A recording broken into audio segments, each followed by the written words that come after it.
जय हिंद साथियों। आज के इस वीडियो में हम लोग बिहार पुलिस के परीक्षा के लिए 30वां क्लास देखेंगे, जिसमें हम लोग इंडियन ज्योग्राफी के लगभग 70 से 75% भाग को कवर कर लेंगे। शेष जो 20 से 25% भाग बच जाएगा, जिसमें फैक्चुअल चीज़ें हैं जैसे अभ्यारण्य हो गया, उद्योग हो गया, परियोजना हो गया, इसको हम लोग अगले 31वें क्लास में कवर करेंगे, जिसका वीडियो आपको आज ही के दिन 2 से 3 घंटे बाद इस चैनल पे मिल जाएगा। तो बाबू, आज मैंने अपना प्रॉमिस पूरा कर दिया। जैसा कि मैंने आप लोगों से प्रॉमिस किया था कि जो बिहार पुलिस का सिलेबस है वो परीक्षा शुरू होने से पहले यानी 1 अक्टूबर से पहले मैं 20 दिनों में समाप्त कर दूंगा। तो आज आपका जो सिलेबस है वो पूरी तरह 100% समाप्त हो जाएगा। हालांकि कल मेरा अगर बीपीएससी का पेपर नहीं होता तो जो आप लोग मैथ और इंग्लिश का बात कर रहे थे कि सर इसका भी कुछ जुगाड़ कर दीजिए, थोड़ा डर लग रहा है इसमें, तो उसका भी मैं आपको वीडियो प्रोवाइड कर देता, लेकिन थोड़ा सा पेपर की वजह से दिक्कत है। आज तो मेरा समय सफ़र में ही कट जाएगा और कल पेपर ही है। लेकिन परेशान नहीं होना है। मैथ के लिए आप किसी भी यूट्यूब चैनल पर जाइए, कोई मैराथन कराए होंगे, किसी भी चैनल द्वारा कराया गया होगा बिहार पुलिस के पॉइंट ऑफ व्यू से, तो वहाँ देख लीजिए। बाकी इंग्लिश के लिए तो टेंशन नहीं लेना है, इंग्लिश सबका वैसा ही है, ठीक ना। और जिनका पेपर बाबू 7 और 15 को है ना, आप सिर्फ और सिर्फ रिवाइज कीजिए, नई चीज़ों को पढ़ने के फिर मत पढ़िए। मैंने सबसे पहले आपको सिलेबस इसीलिए कराया था कि मैक्सिमम लड़कों को सिलेबस ही नहीं पता रहता है। हिस्ट्री पढ़ेंगे, सिंधु घाटी सभ्यता, बौद्ध जैन पढ़ते पढ़ते छोड़ देंगे। पॉलिटी में अनुच्छेद उनको पता ही नहीं है, कितना अनुच्छेद है, क्या है, किस में क्या है। तो इसलिए मैं आपको सिलेबस कंप्लीट कराया। मैं चाहता तो 100 प्रैक्टिस सेट 100 क्वेश्चन का प्रैक्टिस सेट का भी वीडियो डाल सकता था, लेकिन इसलिए नहीं डाला कि बाबू वहाँ से क्वेश्चन थोड़ी ना आता है, वो तो प्रैक्टिस सेट है। और प्रैक्टिस उसी समय किया जाता है जब आप जानते हो। आप जानेंगे तभी तो प्रैक्टिस करेंगे। प्रैक्टिस सेट जरूरी है, लेकिन आपको पता होना चाहिए सब चीज़, तभी तो प्रैक्टिस करेंगे। अब तलवार के बारे में पता नहीं है, तलवार चलाने लगेंगे नहीं ना। तो इसलिए मैंने आपको सभी चीज़ों का वीडियो प्रोवाइड करा, प्रत्येक सब्जेक्ट का वीडियो प्रोवाइड किया। हालांकि मैथ और इंग्लिश जो रह गया बाबू, मैथ और इंग्लिश के लिए मैं आपसे नहीं बोला था, इसलिए कि इंग्लिश उतना है नहीं बड़ी चीज़, और मैथ मेरे पास कोई ऐसा साधन नहीं है जिसको कि मैं मैथ आपको समझा पाऊँ, ठीक ना। मैथ के लिए बोर्ड वोर्ड रहता तो सही रहता। बाकी दिक्कत नहीं होना चाहिए, मैथ के लिए भी आपको डरना नहीं है। मेरा पेपर हो जाने दीजिए। अगर जिनका 7 और 15 को है तो उनके लिए मैं कुछ इंतज़ाम करने का कोशिश करूँगा, ठीक ना। तो कहने का अर्थ यही है बाबू कि जिनका पेपर है 7 और 15 को, उनको सिर्फ और सिर्फ रिवीजन करना चाहिए। जितना आपको पढ़ाया गया है यदि आप उतना याद कर लिए होंगे, आपके माइंड में होगा, तो यकीन मानिए आपका रिजल्ट होने से कोई नहीं रोक सकता। और जिनका 1 को पेपर है उनको भी डरना नहीं है। आप भी बहुत पढ़े हैं, अगर आप शुरू से ही क्लास देख रहे हैं तो यकीन मानिए आपका भी रिजल्ट हो जाएगा। और मान लीजिए जिन्होंने अभी तक देखा ही नहीं है, तो बाबू जो इंपॉर्टेंट वीडियो है, जैसे कि मॉडर्न हिस्ट्री का वीडियो हो गया, आपको हिंदी का वीडियो हो गया, पॉलिटी का वीडियो हो गया, यदि आपके पास समय है, आप कैपेबल हैं ख़त्म करने में, तो 2 का स्पीड लगाइए और देख जाइए पूरा वीडियो, ठीक ना। तो परेशान नहीं होना है। चलिए हम लोग क्लास को शुरू करते हैं। बेसिकली इस वीडियो में हम लोग इंडियन ज्योग्राफी को कुछ पार्ट्स को कंप्लीट करेंगे, जिसमें कि मैप का सहारा और ट्रिक का भी सहारा लेंगे। मैप जहाँ ज़रूरत पड़ेगी वहाँ मैप का सहारा लेंगे, और जो फैक्चुअल चीज़ें होती हैं उसमें हम लोग ट्रिक यूज करेंगे। तो देखिए, सबसे पहले समान परिचय को देखते हैं। समान परिचय से भी आपके परीक्षा में सवाल पूछता है, जैसे कि भौगोलिक विस्तार पूछ दिया, अक्षांशीय देशांतरीय विस्तार पूछ दिया, उसके बाद भूमध्य रेखा से कितनी किलोमीटर की दूरी है, ये सब पूछ दिया। तो इसको रटने से पहले हम लोग मैप से समझते हैं एक बार, ठीक ना। मैप से समझते हैं। देखिए, ये आपका भारत का मैप आपको दिखाई दे रहा होगा। भारत का जो मैप है बाबू, इसमें आपको दिखाई दे रहा है कि जो भारत का क्षेत्रफल है ये आपको लगभग 32,87,263 वर्ग किलोमीटर है। तो ये परीक्षा में बार बार पूछ देता है, तो इसको भी याद कर लेना है कि भारत का जो क्षेत्रफल है 32,87,263 वर्ग किलोमीटर है। अगर बात की जाए उत्तर से दक्षिण, तो उत्तर से जो दक्षिण है बाबू, इसकी जो लंबाई है वो है 3214 किलोमीटर, और जो आपको पूर्व से पश्चिम है इसकी लंबाई है आपको 2933 किलोमीटर। तो ये भी परीक्षा में पूछता है, तो इसको भी देख लीजिए। ये 3214 किलोमीटर उत्तर से दक्षिण हो जाएगा, और आपको पूर्व से पश्चिम हो जाएगा 2933 किलोमीटर, ठीक। चलिए आगे देखते हैं। अगर स्थलीय सीमा की लंबाई बात की जाए, यानी जमीनी सीमा की लंबाई, तो बाबू आपको हो जाएगा 15,200 किलोमीटर। स्थलीय सीमा मतलब कि वह सीमा जो कि समुद्र से टच ना हो रहा हो, यानी यहाँ से आपको स्थलीय सीमा है। देख लीजिए, ये जो है बाबू, ये जो मैं बता रहा हूँ, ये स्थलीय आपको सीमा है, ठीक ना। तो ये जो सीमा है वो आपको समुद्र से टच नहीं कर रही है, तो इसकी लंबाई है 15,200 किलोमीटर। अगर वही आपको मुख्य भूमि की तटीय सीमा अगर बात की जाए कि वो कितना है, यानी कितना किलोमीटर है, तो मुख्य भूमि की जो बाबू तटीय रेखा है वो, यानी जो सीमा है, ये बाबू आपको 6200 किलोमीटर है। कितना है? 6200 किलोमीटर। ठीक। अगर कुल आपको पूछ देगा तटीय लंबाई बाबू, तो कुल तटीय लंबाई आपको 7516 या फिर 7517 किलोमीटर हो जाएगा। कुल तटीय मतलब बाबू अंडमान निकोबार भी भारत में है, यहाँ लक्षद्वीप भी है, तो ये जो चीज़ें हैं ये भारत में ही आता है, तो इनका भी तट अगर आप जोड़ लीजिएगा तो 7517 लगभग किलोमीटर हो जाएगा। आई होप आप इस बात को समझ रहे होंगे। बाकी इसका दक्षिणी बिंदु और उत्तरी बिंदु, पूर्वी बिंदु और पश्चिमी बिंदु भी परीक्षा में पूछता है, तो इसको भी हम लोग यहाँ क्लियर कर लेते हैं। देखिए आपका जो बाबू भारत है ना, ये भूमध्य रेखा हो गया, ये भूमध्य रेखा हो गया, ठीक ना, यानी जो आपको मैंने बताया था 0 लाइन 0 डिग्री इक्वेटर लाइन, तो ये भूमध्य रेखा से आपको 876 किलोमीटर है। कितना है? 876 किलोमीटर की दूरी पर है। इसका जो मुख्य भूमि है 876 किलोमीटर की दूरी पर है। तो ये आपको पता है कि ये नीचे वाला जाएगा, नीचे वाला हो जाएगा दक्षिणी गोलार्ध और ऊपर वाला हो जाएगा उत्तरी गोलार्ध। तो अगर गोलार्ध का बात किया जाए तो ये उत्तरी गोलार्ध में, भारत किस गोलार्ध में है? उत्तरी गोलार्ध में है, ठीक ना। उसके बाद ये 0 डिग्री है, तो 0 डिग्री से जैसे ऊपर जाएगा 1 2 3 ऐसे ही जाएगा। तो जो इसका दक्षिणतम बिंदु है उसका नाम है इंदिरा पॉइंट। इंदिरा पॉइंट, ये इंदिरा पॉइंट दक्षिणतम बिंदु है, जिसका कि आपको अगर डिग्री पूछ देगा एक अक्षांशीय विस्तार, तो 6 डिग्री 4 मिनट हो जाएगा। कितना हो जाएगा? 6 डिग्री 4 मिनट। 6 डिग्री 4 मिनट आपको हो जाएगा। और कितना डिग्री तक बाबू, यानी जब उसका उत्तरी बिंदु है वो इंदिरा कोण 37 डिग्री 6 मिनट तक। कितना? 37 डिग्री 6 मिनट। तो इसको आपको ध्यान देना है। आई होप आप इस बात को समझ रहे होंगे, रटना नहीं है। ये इंदिरा पॉइंट है जो कि आपका सबसे दक्षिणतम बिंदु है, ठीक ना। दक्षिणतम बिंदु इसलिए है कि अंडमान निकोबार भी भारत का ही हिस्सा है, तो अंडमान निकोबार भारत का हिस्सा है, तो इसको हम लोग लेंगे ना, तो ये भारत की सीमा ही में आता है, तो यानी सबसे ये दक्षिणतम बिंदु हो जाएगा। अगर आपको मुख्य भूमि पूछा कि बाबू मुख्य भूमि की बताइए आपका इसका दक्षिणतम बिंदु, तो जो मुख्य भूमि का सबसे दक्षिणतम बिंदु आपका हो जाएगा 8 डिग्री 4 मिनट में कन्याकुमारी वाला, ठीक ना, 8 डिग्री 4 मिनट में, ठीक ना। तो ये मुख्य भूमि वाला हो गया और ये आपका ओवरऑल हो जाएगा। आई होप आप इस बात को समझ रहे होंगे। चलिए अगर बात करते हैं कि पूर्वी बिंदु बाबू, तो पूर्वी बिंदु अरुणाचल प्रदेश में किबिथु हो जाएगा, जिसका आपका 97 डिग्री 25 मिनट हो जाएगा। और अगर बात की जाए पश्चिमी का, तो बाबू पश्चिमी हो जाएगा आपका गौर माता, जो कि गुजरात में है। और अगर इसका विस्तार पूछेगा अक्षांशीय विस्तार, तो 68 डिग्री 7 मिनट हो जाएगा। तो आई होप आप इस बात को समझ रहे होंगे, ठीक ना। घबराना नहीं है, इस चीज़ को आप एक बार समझ जाएंगे तो दिक्कत नहीं होगा। बाकी ये बंगाल की खाड़ी हो जाएगा, ये हिंद महासागर हो जाएगा बाबू, ये अरब सागर हो जाएगा। मैप से अपने आप दिमाग में इसको बैठा लीजिए। चलिए इसको भी हम लोग समझ लेते हैं। जैसे यहाँ आपको दिखाई दे रहा होगा जो मैंने चीज़ें बताई है, जैसे यहाँ लिखा भी है कि क्षेत्रफल आपका इतना है, जनसंख्या 2011 की जनगणना के अनुसार लगभग 121 करोड़ है, जो कि विश्व का 17.5% है। अवस्थिति बाबू उत्तरी गोलार्ध में, एशिया महाद्वीप में हम लोग आते हैं। स्तरीय सीमा 15,200 किलोमीटर, तटीय सीमा टोटल यहाँ लिख दिया है 7516.6 किलोमीटर, ठीक। अगर बात किया जाए विदेशी सीमाओं से संबंध भारतीय राज्य, तो बाबू 17 ऐसे राज्य हैं जो विदेशी सीमाओं मतलब सीमा लगाता है, ठीक ना। उसके बाद भारतीय सीमा से संबंध 9 ऐसे देश हैं बाबू जो कि भारतीय से सीमा मतलब सीमा लगाते हैं, यानी बाउंड्री लगाते हैं। 7 स्थलीय सीमा और 2 जलीय सीमा, इसको हम लोग समझते हैं। देखिए यह आपको दिखाई दे रहा होगा आई थिंक। देखिए ये जो आपको मैप दिखाई दे रहा है, इसमें मैंने जो चीज़ें बताई है वो तो फिर से रिवाइज कर ही लेते हैं। ये चीज़ मैंने बताई थी कि जो 37 डिग्री 6 मिनट है बाबू, इंदिरा कोण है, उत्तरतम बिंदु है। और यहाँ मैंने आपको बताया था 97 डिग्री 25 मिनट आपको किबिथु अरुणाचल प्रदेश सबसे पूर्वी बिंदु है। और ये जो गौर माता गुजरात का सबसे पश्चिमतम बिंदु है, 68 डिग्री 7 मिनट। और एक चीज़ और बताई थी, और वो था कि जो बाबू मुख्य भूमि है ये आपको केप कोमोरिन कन्याकुमारी, ये भारत भूमि के दक्षिणतम बिंदु है। अगर ओवरऑल पूछेगा तो बाबू दक्षिणतम बिंदु इंदिरा पॉइंट हो जाएगा, जो कि 6 डिग्री 4 मिनट हो जाएगा। ये चीज़ मैंने आपको बताई थी, ठीक। बाकी इसमें चीज़ें जो हैं जो इसमें है ये है कि देखिए बाबू जो चीन है, चीन से सीमा आपको लग रहा है 3917 किलोमीटर। कितना लग रहा है? 3917 किलोमीटर।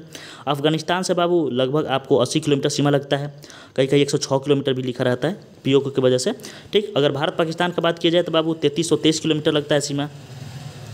भारत भूटान का बात किया जाए तो लगभग आपको 587 किलोमीटर सीमा लगता है। बांग्लादेश का सबसे बाबू सबसे ज़्यादा सीमा लगता है 4096 किलोमीटर, यानी 4096 किलोमीटर बांग्लादेश से लगता है।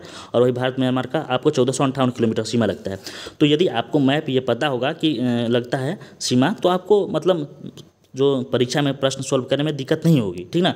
बाकी यहाँ मैं आपको और समझाने की कोशिश कर रहा हूँ। ये चीज़ें जो है बाबू, अगर ये आपके मैप में बन गया कि कौन सा राज्य भारत में कहाँ है, जैसे मान लीजिए कि ये यहाँ यूपी है, ये बिहार है, झारखंड है, छत्तीसगढ़ है, मध्य प्रदेश है, राजस्थान है, तो यहाँ से आपको बहुत चीज़ें क्लियर हो जाएंगी। अगर भारत का मैप आपको पता है तो बहुत चीज़ें क्लियर हो जाएंगी। कैसे? मान लीजिए अगर नेपाल से पूछ दिया तो नेपाल आपको पता है कि यहाँ है, तो नेपाल से देख लीजिए सीमा किसका लग रहा है। नेपाल से उत्तराखंड का लग रहा है, यूपी का लग रहा है, बिहार का लग रहा है आपको, उसके बाद यहाँ सिक्किम का लग रहा है। तो ये जो चीज़ें होती हैं ये चीज़ें आपको कहीं हद तक क्लियर हो जाएंगी, इसलिए कि आपको अगर मैप पता होगा तो ठीक ना। अगर इसको ट्रिक से याद कर लेंगे तो फालतू फालतू ट्रिक बनाने से कोई फायदा है नहीं। तो हमने क्या बताया था कि जो पाकिस्तान से बाबू सीमा लगती है, या पाकिस्तान से देख लीजिए, जो पाकिस्तान से वो जलीय और स्थलीय दोनों सीमा लग रही है। देखिए यहाँ स्थलीय सीमा लग रही है और जल में भी यहाँ सीमा लग रही नहीं, यहाँ कच्छ की खाड़ी में।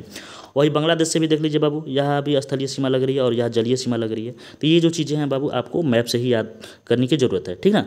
बाकी ये जो चीज़ें हैं लिखा हुआ हूँ, यहाँ भी मैंने आपको अच्छे से समझाने की कोशिश किया कि देख लीजिए ये चाइना है, चाइना से यहाँ बॉर्डर लग रहा है भारत का राज्य, नेपाल से यहाँ लग रहा है, भूटान से यहाँ लग रहा है, म्यांमार से यहाँ लग रहा है, बांग्लादेश से यहाँ सीमा लग रहा है, श्रीलंका से बाबू तो सीमा नहीं लगता है, मतलब ये जलीय सीमा लगता है।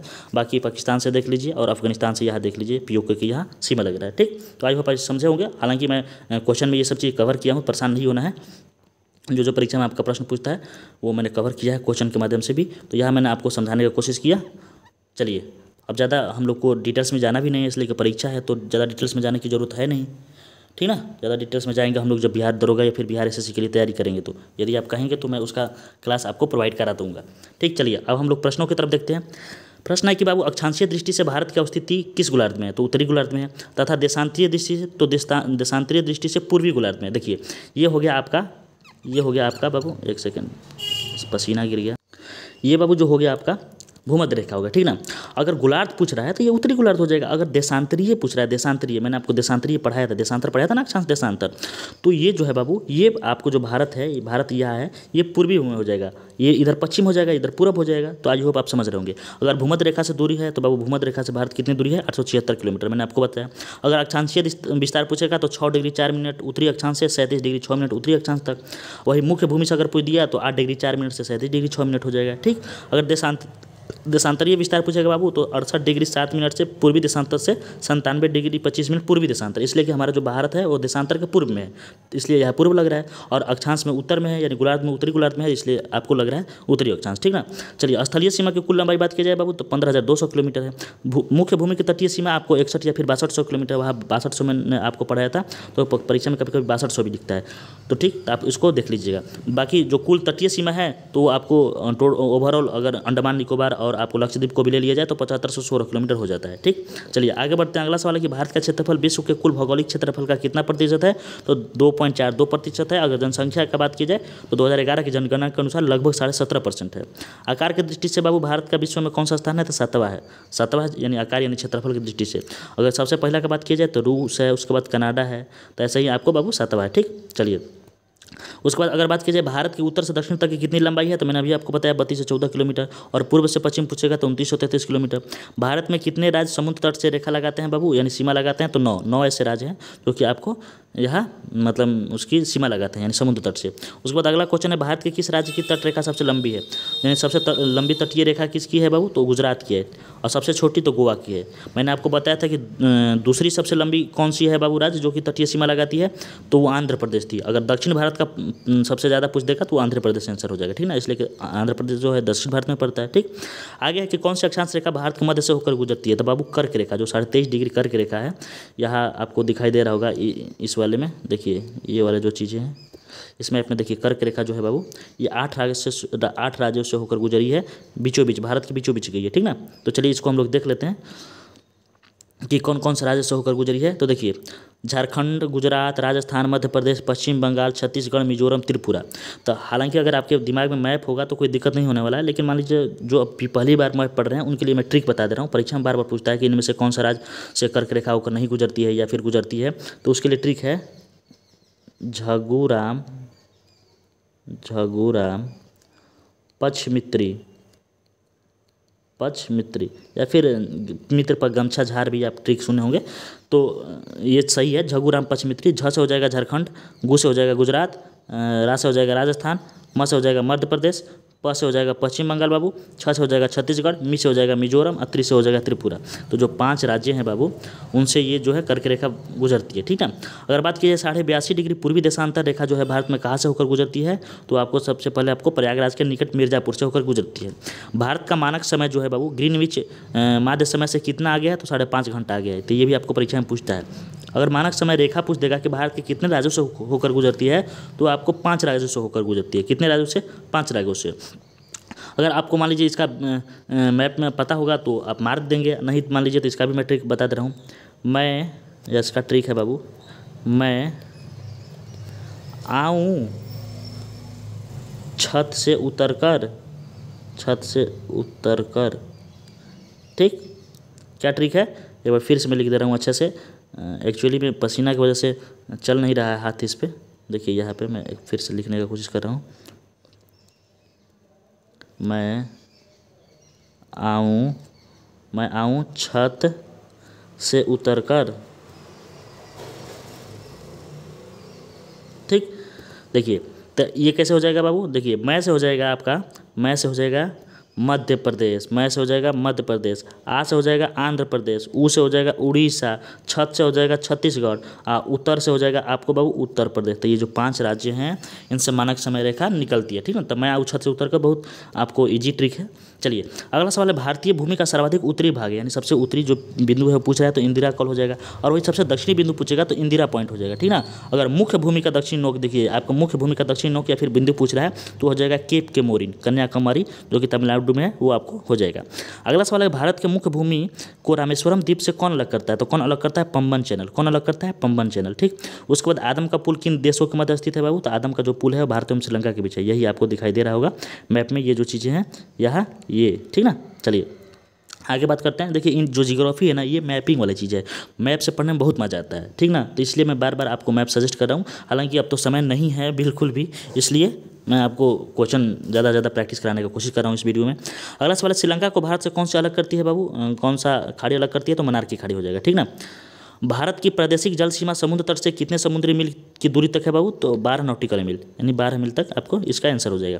अगला सवाल है, भारत की सबसे लंबी स्थलीय सीमा किस देश के साथ है तो बाबू, बांग्लादेश से है। बांग्लादेश से मैंने अभी आपको बताया कि 4096 किलोमीटर लगभग आपको बांग्लादेश से लगता है, और वही सबसे छोटी है बाबू तो 106 किलोमीटर।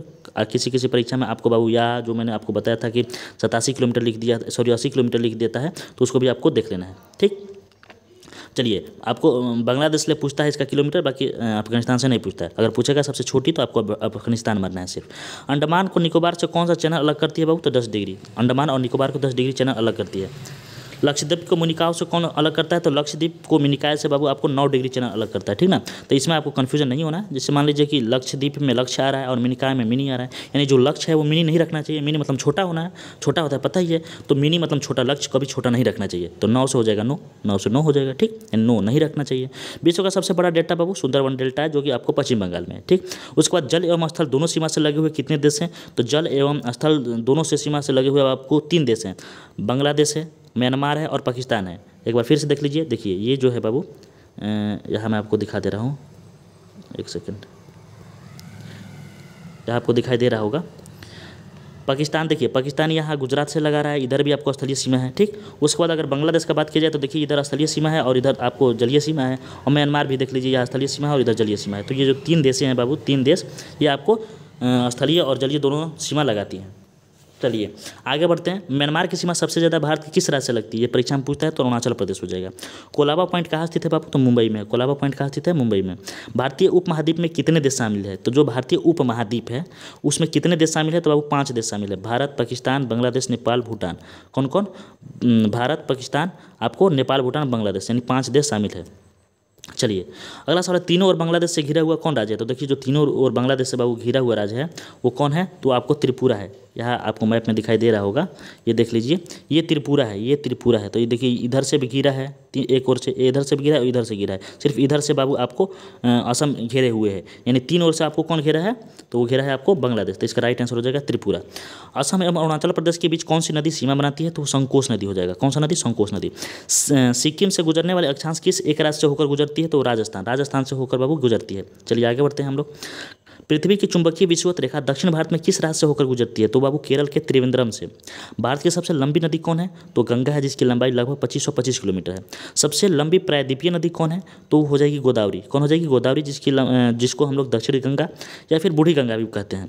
दक्षिण भारत की गंगा किसे कहते हैं, तो कावेरी को कहते हैं। देखिए यहाँ दक्षिणी गंगा है और यहाँ दक्षिण भारत की गंगा है, तो इसमें अंतर है, ठीक ना। अगर दक्षिण भारत की गंगा पूछेगा तो कावेरी हो जाएगा, अगर दक्षिणी गंगा या फिर बूढ़ी गंगा कह देगा तो आपको हो जाएगा आपको गोदावरी। उसके बाद अगला सवाल है, बिहार का शोक किस नदी को कहा जाता है, तो बिहार का शोक आपको कोसी नदी को कहा जाता है, और वही असम का शोक तो ब्रह्मपुत्र को कहा जाता है, उड़ीसा का शोक महानदी को कहा जाता है। तो इस चीज़ को आपको याद कर लेना है।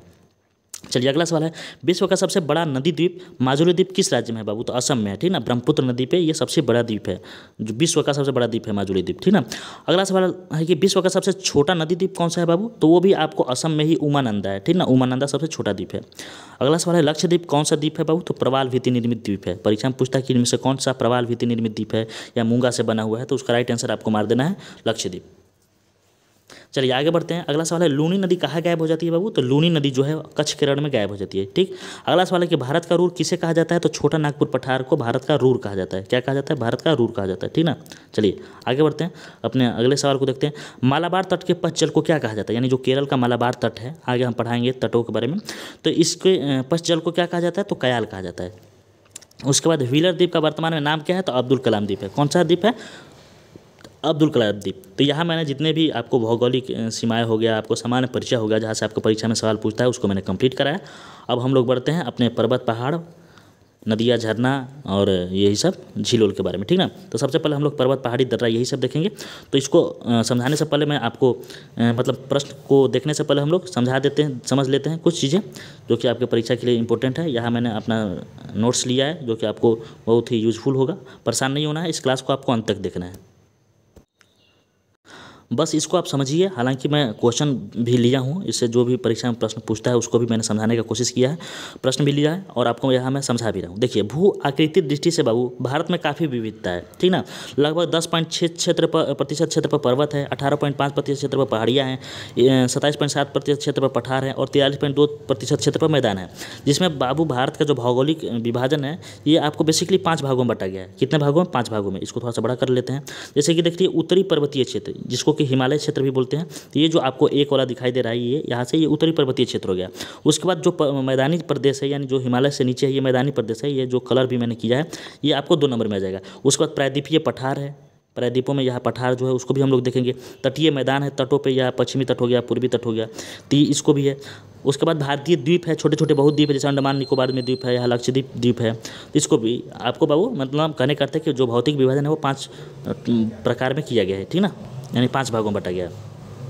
अगर व्यू देखेंगे तो बाबू अगर हिंद महासागर के तल से हम लोग देखते हैं तो सबसे पहले प्रायद्वीपीय पठार दिखाई देगा, उसके बाद मैदान दिखाई देगा, उसके बाद सबसे पहले शिवालिक हिमालय दिखाई देगा, उसके बाद मध्य हिमालय, उसके बाद ग्रेटर हिमालय यानी बृहद हिमालय जिसको कहते हैं, उसके बाद आपको जो बाबू उसके बाद जो है वो ट्रांस हिमालय दिखाई देगा, ठीक ना। तो आगे हम लोग इस चीज़ को समझते हैं। जैसे कि जो उत्तरी पर्वतीय क्षेत्र है हिमालय, इसका क्षेत्रफल लगभग 5 लाख किलोमीटर स्क्वायर है, औसत ऊंचाई लगभग 6000 मीटर है बाबू। उसके बाद ये नवीनतम वलित पर्वत श्रृंखला है, मैंने आपको बताया जाता है, परीक्षा में कुछ भी पूछता है, ठीक।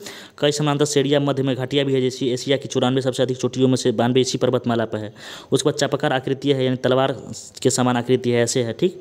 उसके बाद अगर बात की जाए आगे कि पूर्व एवं पश्चिम में दक्षिण को तीव्र मोड़ बनाती है, जिसे अक्षसंधि वलन या फिर समकोला मोड़ बोलते हैं, ये परीक्षा में पूछता है।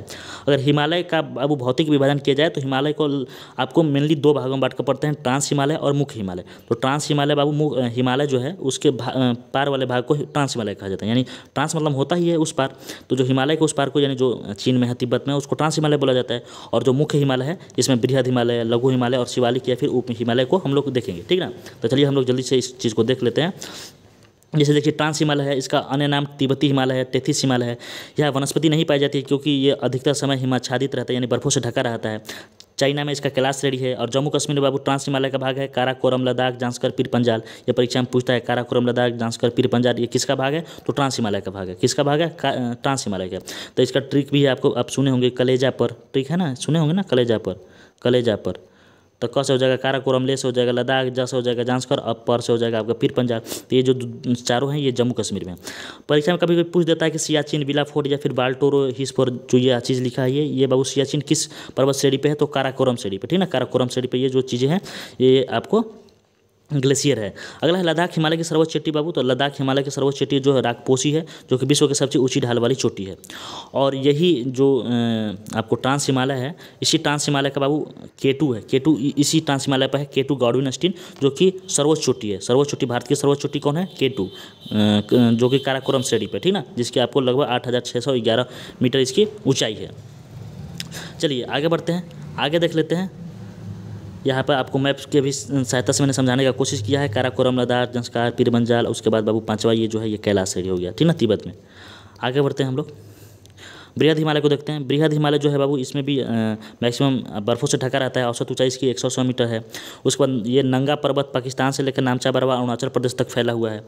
इसमें लगभग 40 ऐसी चोटियाँ हैं जो कि 7000 मीटर से ऊंची हैं, जो परीक्षा में पूछता है। जैसे माउंट एवरेस्ट हो गया, कंचनजंगा हो गया, मकालू हो गया, धौलागिरी हो गया, कॉमेट हो गया, नामचा बरवा हो गया, अन्नपूर्णा हो गया, नंदा देवी हो गया। ये आपको परीक्षा में पूछता है, तो इसको आपको देख लेना है, याद कर लेना है। परीक्षा में कुछ भी पूछ सकता है इसमें से, ठीक।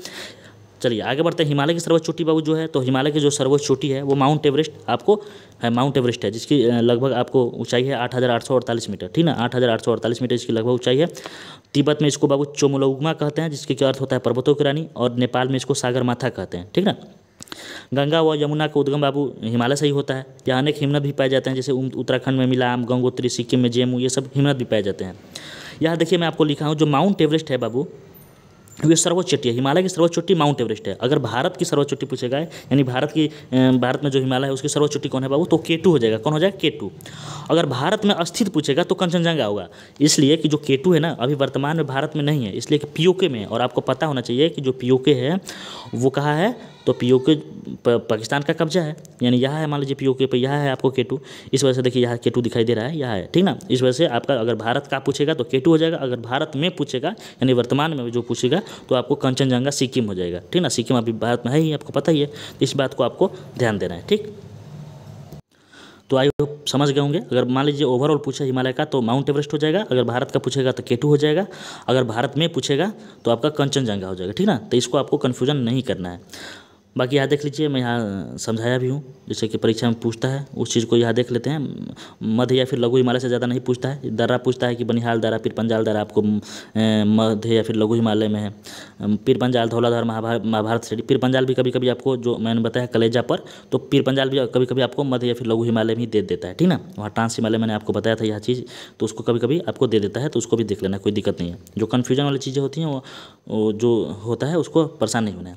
बाकी पर्यटन के लिए बाबू प्रसिद्ध है मसूरी, नैनीताल, रानीखेत, दार्जिलिंग, अल्मोड़ा, डलहौजी नगर, ये सब आपको लघु हिमालय में आ जाएगा।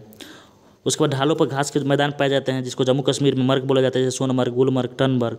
और आपको उत्तराखंड में इसको बुग्याल या प्यार बोला जाता है, घास के मैदानों को। शिवालिक हिमालय से बस आप इतना ही याद कर लीजिए कि जो शिवालिक हिमालय का आपको अरुणाचल प्रदेश में डाफला, अबीर, मीरी, मिसमी, बटकोई, बुम, ये जो है शिवालिक हिमालय का हिस्सा है। और दून दुआर, ठीक ना। ये दून दुआर जो मध्य व शिमालिक हिमालय के बीच की स्थित घाटी है, उसको दून और दुआर बोला जाता है। तो ये परीक्षा में पूछता है, तो इसको देख लेना है। बाकी यहाँ मैं आपको समझाने के लिए लिख दिया हूँ, देख लीजिए। ये जो बाबू है, यहाँ से जो ये हिस्सा है, ये ट्रांस हिमालय का हिस्सा है, काराकोरम, लद्दाख, जांस्कर, पीर पंजाल, ठीक ना। और इसकी सर्वोच्च चोटी आपको K2 हो जाएगी। ट्रांस हिमालय की सर्वोच्च चोटी K2 हो जाएगी, गॉडोइनस्टीन, ठीक। ये जो कि POK में है।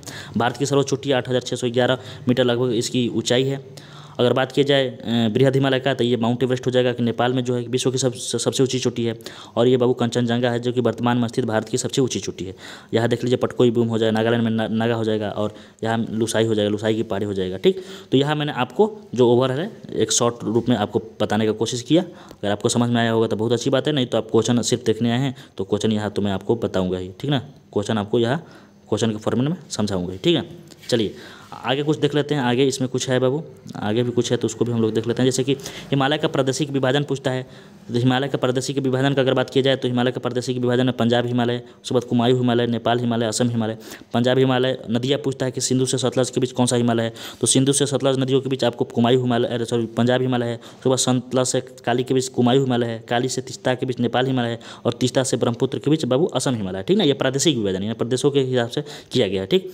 यहाँ आई होप आप इस चीज़ को देखे होंगे। बाकी यहाँ मैंने मैप के भी समझाने से कोशिश किया कि सिंधु से सतलज के बीच पंजाब हिमालय, सतलज से काली से बीच कुमायूं हिमालय, काली से तीस्ता के बीच नेपाल हिमालय, और तीस्ता से ब्रह्मपुत्र के बीच असम हिमालय। और भी कुछ चीज़ें जैसे कि यहाँ भी मैंने आपको मैप की सहायता से प्रादेशिक विभाजन के रूप में समझाया है। उसके बाद हम लोग आगे देख लेते हैं, पठार देख लेते हैं। जैसे पूछता है परीक्षा में पठार, तो देखिए बाबू ये प्रायद्वीपीय, आपको प्रायद्वीपीय हो गया, भारत का प्रायद्वीप मतलब हो गया। तो इसके बीचों बीच बाबू नर्मदा नदी बहती है, ठीक ना। नर्मदा नदी बहती है, ये बाबू आपको नर्मदा नदी जो है पठार के बीचों बीच बहती है, ठीक ना। बीचों बीच ना कहकर यहाँ आप मान लीजिए, इसको मैं यहाँ से फिर से आपको समझाने कर रहा हूँ। तो जो पूर्वी घाट और पश्चिमी घाट है, इसको अलग करने का काम ये करता है। तो ये जो नर्मदा नदी के ऊपर है उसको मध्यवर्ती उच्च भूमि कहते हैं और नीचे के भाग को दक्कन का पठार कहते हैं, जो कि सबसे बड़ा है।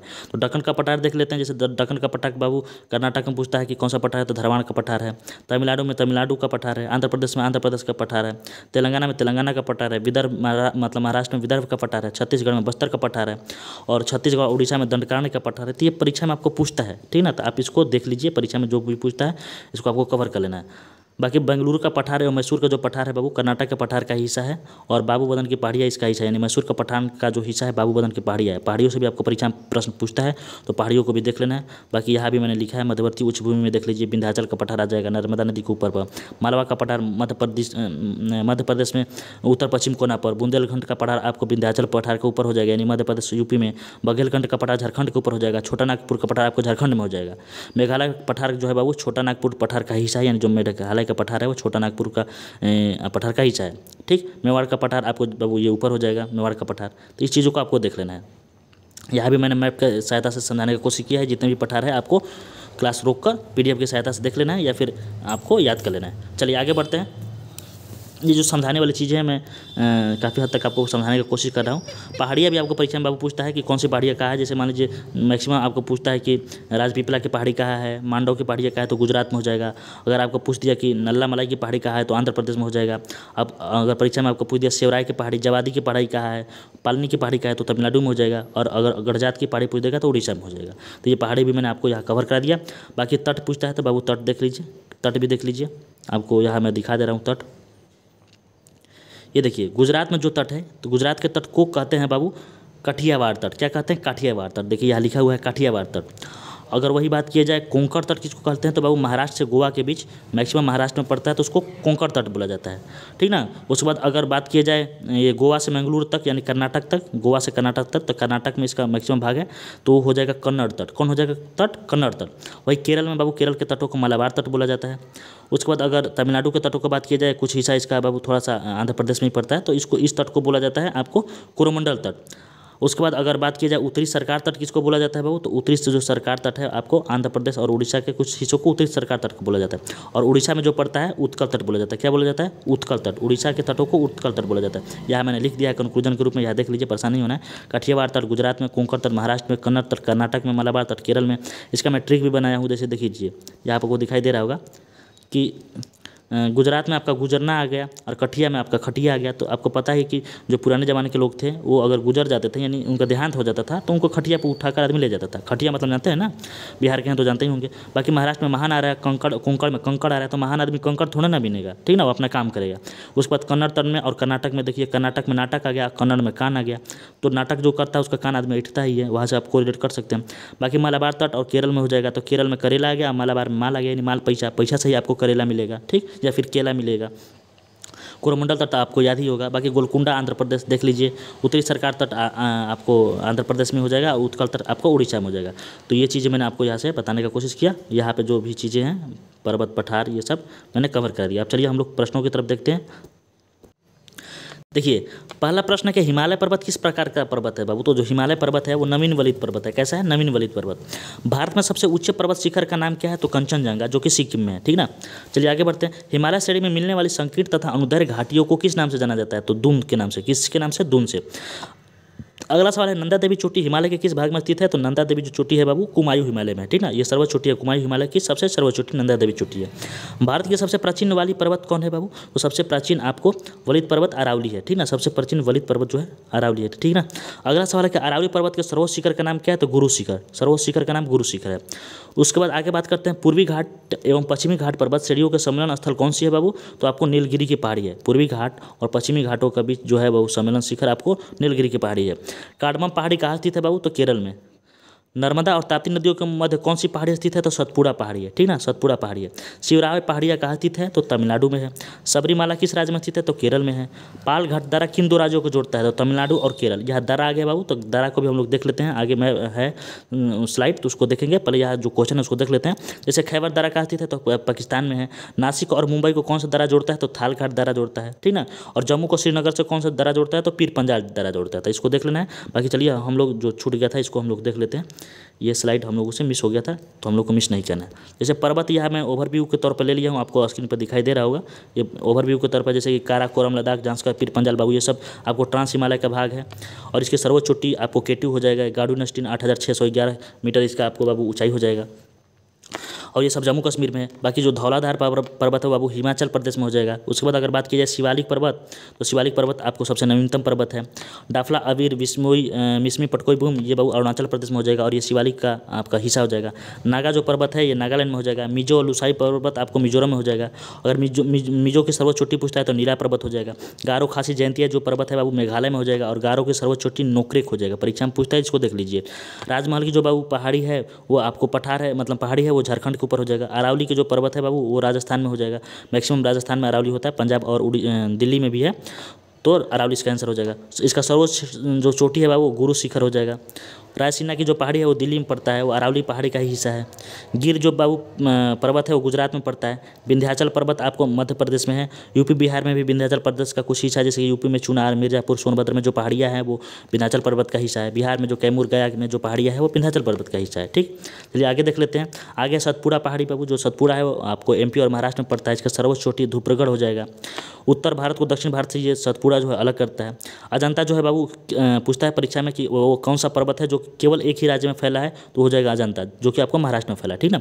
मैकाल जो पर्वत हो जाएगा बाबू छत्तीसगढ़ और मध्य प्रदेश के बॉर्डर पर हो जाएगा मैकाल पर्वत। इसकी सर्वोच्च चोटी अमरकंटक हो जाएगी। रामगढ़ की जो पहाड़ी है बाबू झारखंड के निचले स्तर पर हो जाएगा, नीचे तरफ हो जाएगा। पश्चिमी घाट बाबू जो है वो सर्वोच्च चोटी, पश्चिमी घाट पूछता है कि इसकी सर्वोच्च चोटी कौन है, तो कलसूबाई है। पश्चिमी घाट की सर्वोच्च चोटी कलसूबाई है। पूर्वी घाट की सर्वोच्च चोटी जो है बाबू टूटा हुआ है, तो महेंद्रगिरी हो जाएगी। नीलगिरी है जो पूर्वी घाटी और पश्चिमी घाटी जहाँ मिलती है वो नीलगिरी पर्वत वहाँ है और इसकी सर्वोच्च चोटी डोडा बेटा हो जाएगा। अन्नामलाई जो है बाबू दक्षिण भारत की सबसे बड़ी आपको पर्वत है। दक्षिण भारत की सबसे आपको अगर पूछेगा पर्वत तो कौन हो जाएगा, अन्नामलाई। ठीक ना, परीक्षा में पूछता है, इसको देख लेना है। और इसकी सर्वोच्च चोटी अनाईमुड़ी हो जाएगा। और जो कार्डमम की पहाड़ी है, जिसको इलायची की पहाड़ी भी बोला जाता है, ये बाबू सबसे दक्षिणी आपको पहाड़ी है। सबसे दक्षिणी पहाड़ी कौन हो जाएगा, कार्डमम, यानी सबसे दक्षिणी पर्वत कार्डमम हो जाएगा। ठीक ना। आई होप आप इस बात को समझे होंगे। यहाँ मैंने आपको मैप भी बता दिया है, मैप आप इसको रिवाइज कर लीजिएगा। चलिए आगे देखते हैं। आगे हम लोग देखते हैं ये चीज़ें। यहाँ से भी मैंने आपको मैप दे दूंगा, इसको भी देख लीजिएगा। जैसे कि यहाँ मैं सब आपको लिख दिया हूँ। यहाँ हो जाएगा आपको ट्रांस हिमालय हो गया, बृहद हिमालय हो गया, जिसमें नंदा देवी, धौलापीर, अन्नपूर्णा, माउंट एवरेस्ट, महाकालू, सब कंचनजंगा सब आ गया। उसके बाद जितनी भी पहाड़ियाँ हैं उसको अभी यहाँ पे लोकेट मैंने इस मैप में है, जैसे कैमूर की पहाड़ियाँ। उसके बाद और भी चीज़ें हैं इसमें, पठार भी यहाँ आपको लोकेट है, तो इसको देख लेना है। बाकी हम लोग दर्रा देख लेते हैं। दर्रा वाला स्लाइड छूट गया है क्या जी, दर्रा वाला स्लाइड है। यहाँ आपको दिखाई दे रहा है दर्रा, यानी पासेज। पूछता है परीक्षा में कि कौन सा दर्रा किस राज्य में है, तो बेसिकली हम लोग सिर्फ देखेंगे इसका लोकेशन कि किस राज्य में। ठीक ना, डिटेल्स में नहीं जाएंगे। हालांकि डिटेल्स में मैंने लिख दिया है, तो अगर आपको याद करना है डिटेल्स में तो यहाँ मैंने लिखा हुआ है। देखिए, अगर जम्मू कश्मीर में बात की जाए तो बाबू बुर्जिला, जोजिला, काराकोरम और बनिहाल, ये जो दर्रा हैं ये जम्मू कश्मीर की दर्रा हैं। इसका ट्रिक है काहो जेपी बाबू आम ना मिली, काहो जेपी बाबू आम ना मिली। इसको लिख लीजिए, काहो जेपी बाबू, जेपी बाबू आम ना मिली, भोजपुरी ट्रिक है, आम ना मिली। ठीक है, तो इसको कैसे याद होगा, का से हो जाएगा काराकोरम, उसके बाद जे से हो जाएगा जोजिला दर्रा, उसके बाद पी से हो जाएगा बाबू पीर पंजाल दर्रा। ठीक ना, पीर पंजाल दर्रा यहाँ छूट गया है, पीर पंजाल दर्रा भी हो जाएगा। उसके बाद अगर बात किया जाए ब से तो बनिहाल दर्रा हो जाएगा। बू से हो जाएगा बुर्जिला दर्रा बाबू हो जाएगा। आ से बाबू, आ से अगेहिल दर्रा हो जाएगा। ठीक ना, यहाँ मैंने नहीं लिखा है उस चीज़ को, तो आप यहाँ से कोरिलेट करके याद कर सकते हैं। ठीक, चलिए आगे बढ़ते हैं। हम लोग आगे देखते हैं हिमाचल प्रदेश की दर्रा को बाबू। तो हिमाचल प्रदेश में आपको 3 दर्रा महत्वपूर्ण है, वो हो जाएगा बड़ा लाचा दर्रा, सिपकिला दर्रा, रोहतांग दर्रा। कौन कौन दर्रा, बड़ा लाचा, सिपकिला, रोहतांग। तो इससे आपको अगर ट्रिक याद करना है तो इसका ट्रिक है हिमाचल प्रदेश का रोहित बड़ा शरारती है। हिमाचल प्रदेश का रोहित बड़ा शरारती है, तो हिमाचल प्रदेश का रोहित से रोहतांग दर्रा होगा, बड़ा से बड़ा लाचा दर्रा हो जाएगा, शरारती से सिपकिला दर्रा हो जाएगा। छिपकिली जो होती है शरारती होती हैं, आपको यहाँ से याद हो जाएगा। ठीक, अगर बात किया जाए उत्तराखंड बाबू, उत्तराखंड, तो उत्तराखंड में देख लीजिए कौन कौन दर्रा है। उत्तराखंड में नीति दर्रा, धर्मा दर्रा, लेपुलेख दर्रा, माना दर्रा। कौन कौन, नीति, धर्मा, लेपुलेख, माना दर्रा। तो अगर इसको ट्रिक से अगर याद करने की कोशिश हम लोग करते हैं तो इसका ट्रिक है बाबू, इसका ट्रिक अगर हम लोग देखेंगे तो इसका ट्रिक है नाक जल गया। क्या ट्रिक है, नहीं नाक इसका जल गया, इसका ट्रिक नहीं है। इसका ट्रिक है कि नीति को मना ली, नीति को मना ली। किसको, नीति को मना ली। नाक जल गया, सिक्किम में लगा, ठीक है। नीति को मनाली बाबू, तो नीति को मनाली नीति से होगा, नीति को मतलब नीति को माना से हो गया, मनाली ली से हो जाएगा लिपुलेख दरा। तो आपको सिर्फ धर्म याद करना है, ठीक ना। नीति को मनाली नीति से होगा नीति दरा, माना से हो जाएगा माना दरा, मनाली ली लास्ट में आ रहा है तो लिपुलेख दरा हो जाएगा, ठीक। तो आप कोरिलेट करके याद कर सकते हैं, ठीक है। अगर आपको ऐसे ही याद होता रहा है तो ऐसे भी याद कर सकते हैं। थोड़ा मैं जल्दी जल्दी बोल रहा हूँ इसलिए कि अब जाना है मुझे, अपना सब सामान भी पैक करना है, इसलिए मैं सोच रहा हूँ कि अब जब सिलेबस कंप्लीट कराना है तो इसको भी करा ही दे रहा हूँ, ठीक ना। इसको छोड़ना सही बात नहीं है, यहाँ से भी आपको परीक्षा में प्रश्न पूछता ही है। सिक्किम का बाबू आपको हो जाएगा नाथुला दरा और जेलेपला दरा। इसका ट्रिक है बाबू कि नाक जल गया, क्या हो गया, नाक जल गया, तो नाक से हो जाएगा आपको नाथुला दरा और जल से हो जाएगा जेलेपला दरा, ठीक ना। उसके बाद अगर अरुणाचल प्रदेश का बात किया जाए बाबू, तो अरुणाचल प्रदेश के 3 दरा हैं, बोमडिला दरा, दिफू दरा, यांग्याप दरा। तो इसका ट्रिक है बो दिया, क्या ट्रिक है, बो दिया। तो बो से हो जाएगा आपका बोमडिला दरा, दी से हो जाएगा दीफू दरा और या से हो जाएगा यांग्याप दरा, ठीक। बाकी आगे देख लेते हैं कुछ महत्वपूर्ण दरा, जैसे तुजू दरा जो है बाबू वो मणिपुर में है। बुरहानपुर जो दरा है बाबू सतपुड़ा पहाड़ी में है, ये उत्तर भारत से दक्षिण भारत को से आने वाली ये दरा है। थालकट जो दरा है वो मुंबई और नासिक को बाबू जोड़ती है। उसके बाद अगर आगे बात की जाए, जो भोरघाट दरा है वो मुंबई और पुणे और चेन्नई को जोड़ती है। पालघाट जो दरा है वो केरल में है। सेनकोट जो दरा है बाबू सबसे दक्षिणी दरा है, ठीक ना। तो यहाँ मैंने जितने भी दरा से इंपॉर्टेंट चीज़ें थी उसको आपको कवर करा दिया। चलिए अब हम लोग प्रश्नों की तरफ देखते हैं। प्रश्न में अब हम लोग नदी देखेंगे, ठीक ना, नदी देखेंगे। इधर स्लाइड अब नहीं बच गया है, स्लाइड में सिर्फ आपको यह मिट्टी और प्राकृतिक वन है, उसके बाद स्लाइड नहीं है, तो स्लाइड के लिए आपको परेशान नहीं होना है। अब जितने भी प्रश्न आएंगे सिर्फ प्रश्न आएंगे।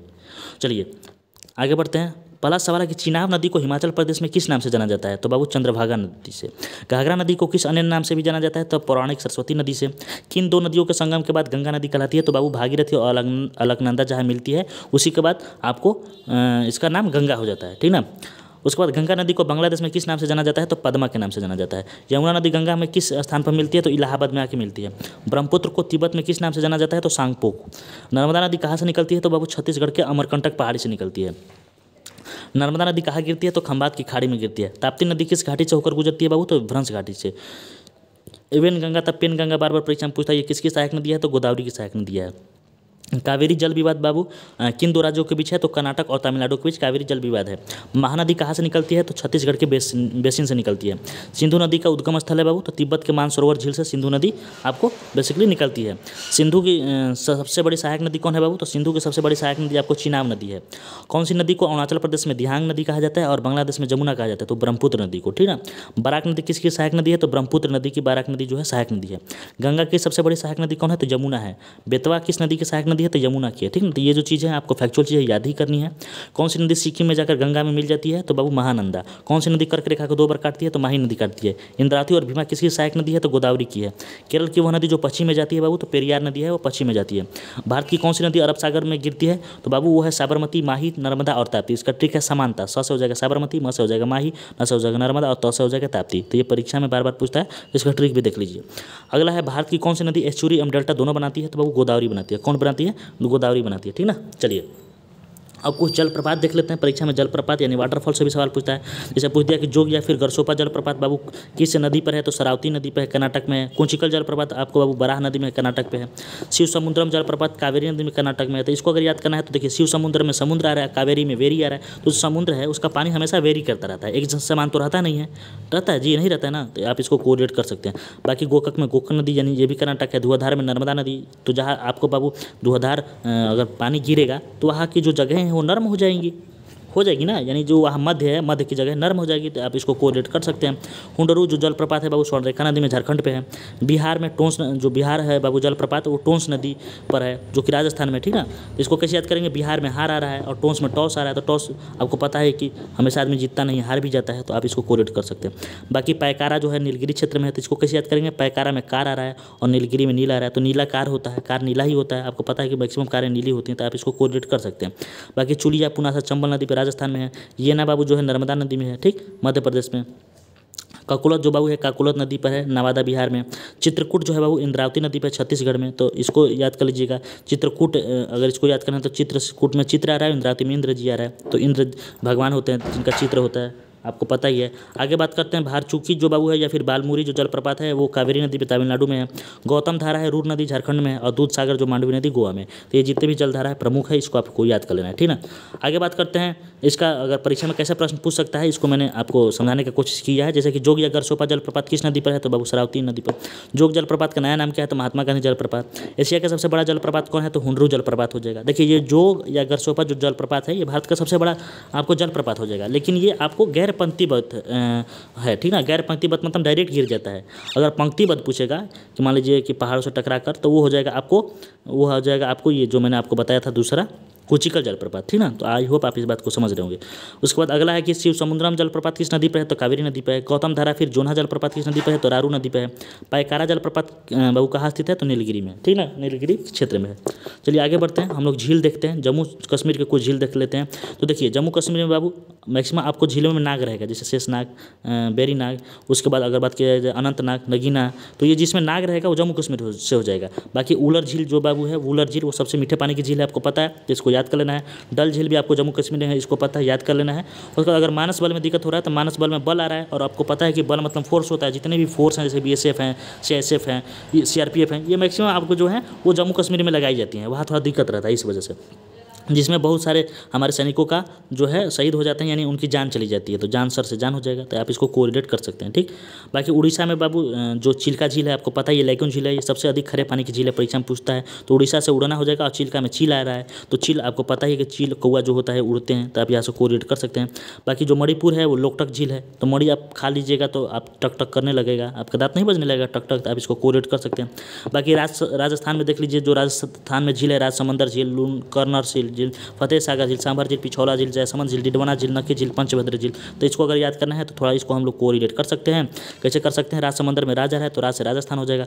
लून कर्नर से में आपको सर आ रहा है, तो जो राजा महाराजा होते हैं वो अपने सर पे पगड़ी बांध कर रखते हैं, या फिर मुकुट पहन कर रहते हैं, तो वहाँ से कोरिलेट कर सकते हैं। जो राजा महाराजा होते हैं हमेशा फतह करते हैं, यहाँ से कोरिलेट कर सकते हैं। हमेशा अपने दुश्मनों को पीछा करते हैं, यहाँ से भी याद कर सकते हैं। अपना जय जयकारा बुलवाते हैं, यानी रावण की जय, ये सब नहीं बुलवाते हैं, तो जय से हो जाएगा। उसके बाद नक्की और पंचभद्र आपको याद कर लेना है। बाकी सांभर झील याद कर लेना है बाबू। जो सांभर झील है ये बाबू, ये सबसे अधिक खरे पानी की आपको अंतस्थ झील है। अंतस्थ मतलब ये भूमि में स्थित है, ठीक ना। अब बाकी जो लैगून झील है, लैगून ये झील है, चिल्का झील जो है लैगून झील है, ठीक ना, यानी समुद्र के किनारे पे है। चलिए आगे बात करते हैं उत्तराखंड जो बाबू, उत्तराखंड में कौन सा झील है, तो जिसमें ताल आएगा। कौन सा ताल जहाँ है तो मान देना है आपको उत्तराखंड, जैसे देवताल, खुरपताल, सातताल, नैनीताल, राकसताल, मालताल, नेकुचिताल, भीमताल, तो ये सब आपको मार देना है उत्तराखंड। बाकी रूपकुंड जो है बाबू परीक्षा में पूछता है, ये उत्तराखंड में रहस्यमयी झील है। क्या है, रहस्यमयी झील, ये आपको याद कर लेना है। बाकी पंचपोखरी भी ताल ही जैसा है, पोखरी ओखरी जो होता है ताल ही जैसा होता है, तो इसको याद करना है। बाकी महाराष्ट्र में बाबू लोनार झील और वेना झील। महाराष्ट्र में कौन सा झील है, लोनार और वेना, तो इसको कैसे याद करेंगे, तो महाराष्ट्र में महान आ रहा है, लोनार में लोन आ रहा है, तो लोन लेता है महान आदमी, थोड़ा ना लोन लेता है, गरीब लोन लेते हैं, महान थोड़ा ना लोन लेंगे, तो आप इसको कोरिलेट कर सकते हैं। बाकी सिक्किम में चोलामू झील और सोंगमो झील है। कौन है, चोलामू और सोंगमो, तो इसको कैसे याद करेंगे, सिक्किम में सिक्का आ रहा है, चोलामू में चेला आ रहा है, और संग में संग आ रहा है। तो जो चेला होते हैं, यानी जो गुरु के चेला होते हैं, वो संग में सिक्का लेकर चलते हैं। आप इसको कोरिलेट याद करिए कि मान लीजिए कोई गुरु हो गया, उनके साथ में जो छोटा बच्चा है वो साथ में सिक्का लेकर चल रहा है अपने साथ, तो संग में हो जाएगा संगमो झील, और इनका चेला से हो जाएगा चेलामू, और सिक्का से सिक्का हो जाएगा, ठीक ना। चलिए आगे बात करते हैं बाबू केरल में कौन सा झील है, तो वेम्बनाड झील जो कि एक लैगून झील है, अष्टमुदी झील और पेरियार झील। तो केरल में करेला आ रहा है, करेला आपको पता है कि बैम्बू यानी बांसों पर लगाई जाती है, वहाँ से कोरिलेट कर सकते हैं। पेरियार मतलब पेयर है, यानी पैसा, अगर पे करेंगे तभी आपको करेला मिलेगा दुकानों पर, तो वहाँ से कोरिलेट कर सकते हैं। बाकी देखिए यहाँ मैंने ताल लिखा है, सूरज ताल, चंद्र ताल, नको ताल, ये आपको अपवाद है, ये हिमाचल प्रदेश की झील है। जो मैंने आपको ताल बताया था उत्तराखंड की झील बताया था ना, ये जितने भी ताल आ जाएगा आपको उत्तराखंड मानना है, लेकिन आपको यहाँ अपवाद है, जो सूरज ताल, चंद्र ताल और नको ताल है और रेणुका झील है, ये हिमाचल प्रदेश की झील है। तो इन सबको आप याद कर लीजिए, उसको याद नहीं करना है। मैंने आपको बताया ही था कि अगर आपको कन्फ्यूजन हो रहा है दो चीज़ों में, तो एक चीज़ को याद कीजिए जो कि आपको आसान है। तो हमको हिमाचल प्रदेश का आसान लग रहा है, सिर्फ सूरज ताल और चंद्र ताल, नको ताल याद करना है, तो इसको याद कर लीजिए। बाकी जितना ताल आ जाएगा आपको उसको मार देना, ठीक। चलिए हम लोग क्वेश्चन फॉर्मेट के तौर में देख लेते हैं। जैसे कि भारत की मीठे पानी की सबसे बड़ी झील कौन है, तो वुलर झील है, जो कि जम्मू कश्मीर में है। गोविंद सागर झील किस राज्य में है बाबू, तो हिमाचल प्रदेश में है। गोविंद सागर झील कहाँ है, हिमाचल प्रदेश में है। नागार्जुन सागर, निजाम सागर और तुंगभद्रा झील किस प्रकार की झील है बाबू, तो ये मानव निर्मित है, ठीक ना। उसके बाद गोविंद वल्लभ पंत सागर बाबू झील किस नदी में बनाई गई है, तो बाबू ये सोनभद्र के जिला में यूपी में रिहंद नदी में बनाई गई है, और ये भारत की सबसे बड़ी कृत्रिम झील है। यह आपको कन्फ्यूज नहीं करना है, ये गोविंद वल्लभ पंत सागर झील है और ये गोविंद सागर झील है, जो कि हिमाचल प्रदेश में। और अगर गोविंद वल्लभ पंत सागर झील पूछेगा तो रिहंद नदी पर आपको सोनभद्र में यूपी में हो जाएगा। और ये भारत की सबसे बड़ी कृत्रिम झील हो जाएगी। पूर्वोत्तर राज्य के मीठे पानी की सबसे बड़ी झील लोकटक झील हो जाएगी। लोनार झील महाराष्ट्र के किस जिले में बाबू? तो बुल्ढाना जिले में हो जाएगी। केबुल लमजाओ नामक तैरता हुआ राष्ट्रीय पार्क किस झील में है बाबू? तो लोकटक झील, मणिपुर के लोकटक झील में ये आपको तैरता हुआ केबुल लमजाओ आपको राष्ट्रीय पार्क है। परीक्षा में बार बार पूछता है। भारत की सबसे बड़ी लैगून झील कौन सी है? तो चिल्का झील हो जाएगी। वेम्बनाड झील में कौन सा द्वीप स्थित है बाबू? तो वेलिंगटन द्वीप है। कौन सा है? वेलिंगटन द्वीप। परीक्षा में पूछता है। उल्का पिंड गिरने से बनी झील कौन सी है बाबू? तो लोनार झील। उल्का पिंड से बनी झील लोनार है, इसको क्रेटर झील भी बोलते हैं, यानी जो उल्का पिंड से झील बनता है उसको क्या बोलते हैं? क्रेटर झील बोलते हैं। चोलामू झील के से किस नदी का उद्गम होता है? तो जो चोलामू मैंने बताया था आपको सिक्का वाला, यानी सिक्किम में वो तीस्ता नदी वहाँ उद्गम होता है। भारत की सबसे बड़ी खारे पानी की झील कौन सी है बाबू? तो चिल्का झील हो जाएगा, ठीक ना। कांवर झील किस राज्य में स्थित है? कांवर झील आपको बिहार में हो जाएगा। सूरजकुंड झील किस राज्य में स्थित है? तो हरियाणा में हो जाएगा। फुलहर झील बाबू अगर बात की जाए तो फुलहर उत्तर प्रदेश में हो जाएगा। ऊटी झील बाबू तमिलनाडु में हो जाएगा। अगर आप किसी से मिलना चाहते हैं तो ऊँट पर चले जाइए मिलने। केरल झील जो है बाबू, केरल स्थित लैगून झीलों को क्या कहा जाता है? तो कयाल कहा जाता है। क्या कहा जाता है? कायल नहीं, कयाल, कयाल, ठीक ना, कयाल कहा जाता है। उसके बाद भारत की दूसरी बड़ी लैगून झील कौन है? तो बाबू पुलिकट झील है, जो कि तमिलनाडु एवं आंध्र प्रदेश की सीमा पे है, ठीक। उसके बाद लास्ट है आपको कि हैदराबाद और सिकंदराबाद के मध्य कौन सी झील स्थित है? तो हुसैन सागर झील है, ठीक ना, हुसैन सागर झील आपको स्थित है। तो चलिए अब हम लोग आगे बढ़ते हैं। जैसे बांध देख लीजिए। भारत का सबसे ऊंचा बांध कौन सा है बाबू? तो सबसे ऊंचा बांध है टिहरी बांध, जो कि भागीरथी नदी पर है। कहाँ है? भागीरथी। तो इसको कैसे याद करेंगे? भागीरथी में भागी आ रहा है, टिहरी में हार आ रहा है, तो कोई हार जाता है मैच तो भाग नहीं जाता है, को प्रेस कॉन्फ्रेंस नहीं करता है, भाग जाते हैं उसके खिलाड़ी। नागार्जुन सागर बांध किस नदी पर है बाबू? तो कृष्णा नदी पर। नागार्जुन में अर्जुन आ रहा है, कृष्णा में कृष्णा आ रहा था, आपको पता है कृष्ण अर्जुन जी का जोड़ी, आप इसको कोरिलेट कर सकते हैं। बाकी हीराकुंड बांध बाबू किस नदी पर है? तो हीराकुंड महानदी पर है। तो इसको कैसे याद करेंगे? हीराकुंड में हीरा आ रहा है और महानदी में महान आ रहा है, तो महान ही लोग के पास हीरा है। मैंने एक बार और बताया था आपको हीरा वाला ट्रिक। उसके बाद अगर बात की जाए मेटूर बांध, तो मेटूर बांध आपको बाबू कावेरी नदी पे है। तो इसको कैसे याद करेंगे? जो हम लोग मेटूर में अगर आ रहा है टूर, तो टूर में हम लोग घूमने जाते हैं, तो जो स्थान है वो बाबू वेरी करता रहता है, वेरी मतलब बदलता रहता है, ठीक ना, तो आप इसको कोरिलेट कर सकते हैं। अलमाटी बांध बाबू तो कृष्णा नदी पे है। तो अलमाटी में माटी आ रहा है, कृष्णा में कृष्णा आ रहा था, आपको पता है कृष्णा जी माटी खाते थे बचपन में, कृष्णा जी मिट्टी खाते थे ना। उसके बाद अगला सवाल है कि गांधी सागर बांध किस नदी पे है? तो बाबू चंबल नदी पे है। आपने देखा हुआ गांधी जी है हमेशा साल ओढ़ते रहते थे, साल ओढ़े रहते थे, ठीक ना, उजला साल ओढ़े रहते थे, तो आप साल ना याद करके कंबल याद कर लीजिए, कंबल ओढ़े रहते थे, उसी कंबल से चंबल हो जाएगा। थीन बांध किस नदी पे है बाबू? तो रावी नदी पर है। मान लीजिए कोई आपका दोस्त है रवि, वो बहुत थीन मतलब बहुत आपको थीन है, ठीक ना। चलिए अगर बात की जाए मैथन बांध बाबू, थीन मतलब मोटा होता है, मैथन बांध, तो मैथन किस नदी पे है बाबू? तो बराकर नदी पे है। तो मैथन में आपको मैराथन याद कर लीजिए, मैथन हो जाए, इसमें रा जोड़ दीजिएगा तो मैराथन हो जाएगा। तो मैराथन जो है बाबू आपको पता ही है कि मैराथन हमेशा बड़ा रहता है, हमेशा बढ़ाकर बताया जाता है कि हाँ 25 किलोमीटर 30 किलोमीटर। फरक्का बांध आपको गंगा नदी पर है। इडुक्की बांध बाबू है केरल के पेरियार नदी पे है। तो आपको डुबकी लगाना है अगर मान लीजिए उसमें उस बांध में, तो आपको पे करना पड़ेगा पैसा। मयूराक्षी बांध आपको मयूराक्षी नदी पे पश्चिम बंगाल में। और अरिजीत सागर बांध किस नदी पर है? तो रावी नदी पंजाब में। तो आई होप आप इसको देख लिए होंगे। चलिए मानसून देखते हैं। मानसून किस शब्द का भाषा मतलब किस भाषा का शब्द है बाबू? तो अरबी भाषा का शब्द है। भारत में सर्वाधिक वर्षा मुख्यतः होती है बाबू, तो दक्षिणी पश्चिमी मानसून से होती है। देश के किस भाग में मानसून का अरब सागर एवं बंगाल की खाड़ी दोनों ही शाखाओं से वर्षा होती है? तो दिल्ली में होती है। देखिए ये जो चीज़ें हैं ये इसको अब मैं डिस्क्रिप्टिव वे में पढ़ाऊंगा तो बहुत समय लग जाता है, ठीक ना। तो इसलिए मैं आपको यहाँ क्वेश्चन फॉर्मेट में समझाने की कोशिश किया हूँ। इस सब का मेरे पास नोट्स भी था, तो अगर उसको समझाऊंगा तो मुझे लगा कि बहुत ज़्यादा समय लग जाएगा, ठीक ना। और जल्दी जल्दी में मैं आपको यहाँ समझाने की कोशिश कर रहा हूँ। आपका परीक्षा तो नज़दीक है, मान लीजिए अगर कोई दिक्कत होगा तो फिर मैं अपना जो बीपीएससी वाला परीक्षा हो जाएगा तो उसके बाद हम आपको 7 या फिर 15 तारीख के लिए अच्छे से समझाने की कोशिश करेंगे, ठीक। लेकिन आई होप आपको समझ में आ जा रहा होगा। अगला सवाल है कि भारत में सर्वाधिक वर्षा प्राप्त करने वाला स्थान कौन है? तो मासिन राम है। भारत में सबसे कम वर्षा वाला स्थान है बाबू तो लेह है, ठीक ना। चलिए आगे बढ़ते हैं। मासिन राम और चेरापूंजी में अधिक वर्षा होने का क्या कारण है? तो जो मासिन राम और चेरापूंजी में अधिक वर्षा होने के कारण बाबू यहाँ की पहाड़ियाँ कीप की आकृति है, यानी जो गारो खासी जयंतिया है बाबू, ये पहाड़ियाँ जो है ये कीप के आकार की हो जाती है, इसलिए यहाँ बहुत ज़्यादा बारिश हो जा रहा है, यानी जो मानसून है बार बार टकरा कर बारिश करा देती है। भारत में सबसे पहले मानसून किस राज्य में आता है बाबू? तो बाबू आपको भारत में सबसे पहला मानसून केरल में आता है। जहाँ न्यूनतम बारिश होती है उस जगह को क्या कहा जाता है? तो वृष्टि छाया कहा जाता है, ठीक ना। भारत की जलवायु कैसी है? तो भारत की जो जलवायु है उष्णकटिबंधीय मानसूनी जलवायु है। कैसी है? उष्णकटिबंधीय मानसूनी जलवायु। उत्तरी भारत या मैदानी भागों में शीत ऋतु में किसके कारण वर्षा होती है? तो बाबू पश्चिमी विक्षोभ या फिर जेट स्ट्रीम के कारण, जिसको राजस्थान में मावट बोला जाता है, ठीक ना। राजस्थान में मावट, पंजाब में इसको टॉनिक भी बोला जाता है, ठीक। चलिए आगे बढ़ते हैं। ये जो चीज़ें हैं बाबू मैं आपको यहाँ दो जो चीज़ें लिखा हूँ ये बार बार परीक्षा में पूछता है, इंपॉर्टेंट है। जैसे जाड़ों के दिनों में तमिलनाडु के तटों पर बारिश होती है, किस कारण होती है? तो लौटती हुई मानसून या फिर उत्तरी पूर्व मानसून के कारण, ठीक ना। तो ये आपको बार बार परीक्षा में पूछता है। उसके बाद ग्रीष्म ऋतु में जो असम एवं पश्चिम बंगाल में तीव्र आर्द्र हवाएं चलने लगती हैं, यानी जो गर्म हवाएं चलती हैं, ये गरज के साथ बारिश कराती हैं, जिन्हें पूर्वी भारत में क्या बोला जाता है, तो नॉर्वेस्टर बोला जाता है। बंगाल में काल बैसाखी बोला जाता है, कर्नाटक में चेरी ब्लाज्म बोला जाता है एवं कॉफी वर्षा बोला जाता है, और केरल में इसे आम्र वर्षा बोला जाता है। तो बंगाल में गाल आ रहा है और काल बैसाखी में काल आ रहा है, तो गाल काले के जैसा हो गया। कर्नाटक में नाटक आ रहा है, चेरी ब्लाज्म में चोर आ रहा है, तो चोर जो है नाटक ही करता रहता है। तो आप यहाँ से कोरिलेट कर सकते हैं। ठीक, बाकी सिंचाई के प्रश्न देख लेते हैं, जैसे कि किस राज्य का सर्वाधिक कृषि क्षेत्र तालाबों द्वारा सिंचित हो जाता है, तमिलनाडु द्वारा, तब से तालाब हो जाएगा, तब से तमिलनाडु हो जाएगा। नलकूपों की सर्वाधिक संख्या आपको उत्तर प्रदेश में है। नहरों द्वारा सिंचाई सबसे ज़्यादा आपको पंजाब में होता है। भारत में सबसे लंबी सिंचाई नहर है बाबू इंदिरा गांधी नहर है। त्रिवेणी जो नहर है, यह नहर होगा, किस नदी से पानी आता है बाबू, तो गंडक नदी से आपको त्रिवेणी नहर में पानी आता है। और राजस्थान नहर का नया नाम क्या है, तो इंदिरा गांधी नहर है। ठीक ना, इंदिरा गांधी नहर है, नगर लिखा गया। देखिए यही सब मिस्टेक हो जाता है और थोड़ा छोटा मोटा मिस्टेक मैं नहीं देख पाता हूँ। बाकी आगे हम लोग मिट्टी देख लेते हैं। तो मिट्टी के लिए मैं यहाँ पे मैप का सहारा लिया हूँ आपको समझाने के लिए। यहाँ पे आपको दिखाई दे रहा होगा, ये नोट्स ही है मेरा, कि भारत की सभी मिट्टी में बाबू नाइट्रोजन, फास्फोरस तथा ह्यूमस की कमी है। अगर आपको परीक्षा में पूछा कि इनमें से मान लीजिए पूछ दिया कि लाल मिट्टी में या फिर काली मिट्टी में, किसी भी मिट्टी में, जलोढ़ मिट्टी में किसकी कमी है, अगर ये ऑप्शन में रह गया तो आपको डायरेक्ट यही मार देना है, क्योंकि भारत की सभी मिट्टियों में इनकी कमी होती है। ठीक है, या आपको मैप दिखाई दे रहा होगा, ये भारत का नक्शा है, जिसमें मैं आपको मैपिंग के सहारे बता रहा हूँ कि कौन सी मिट्टी कहाँ है और कितना उसका मतलब क्षेत्रफल है। देख लीजिए, पर्वतीय मिट्टी का बात किया जाता है बाबू, देखिए यहाँ पर्वत है, पर्वतों में पर्वतीय मिट्टी आई जाती है। उसके बाद बाबू मरुस्थलीय मिट्टी, राजस्थान के क्षेत्रों में देखिए यहाँ मरुस्थलीय मिट्टी है। उसके बाद अगर जलोढ़ मिट्टी की बात की जाए तो देखिए यहाँ पर्वतीय क्षेत्रों से जैसे नीचे आते हैं यहाँ जलोढ़ मिट्टी है, दिखाई दे रहा है लाल लाल। अगर काली मिट्टी का बात की जाए तो ये जो क्रॉस वाले चिन्ह हैं वो काली मिट्टी सबसे ज़्यादा आपको महाराष्ट्र में दिखाई दे रहा होगा काली मिट्टी का। लाल मिट्टी का बात की जाए तो बाबू लाल मिट्टी देखिए पर्वतीय क्षेत्रों में, यहाँ प्रायद्वीपीय जगहों पर जहाँ आपको बाबू जहाँ कम बारिश होता है वहाँ लाल मिट्टी है। लेटराइट मिट्टी देख लीजिए जहाँ अधिक बारिश हो रहा है, या केरल के मालाबार तट पर लेटराइट मिट्टी, ये वाला देख लीजिए। अगर दलदली मिट्टी की बात की जाए तो दलदली मिट्टी आपको दिखाई दे रहा होगा, दलदली मिट्टी ज़्यादा नहीं है। और लवड़ीय मिट्टी आपको यहाँ पे है। ठीक, दलदली मिट्टी आपको मैंग्रोव वन जहाँ पाया जाता है, यानी जहाँ पश्चिम बंगाल है वहाँ मैक्सिमम होता है। ठीक ना, तो आई होप आप इस चीज़ को देख सब समझते होंगे।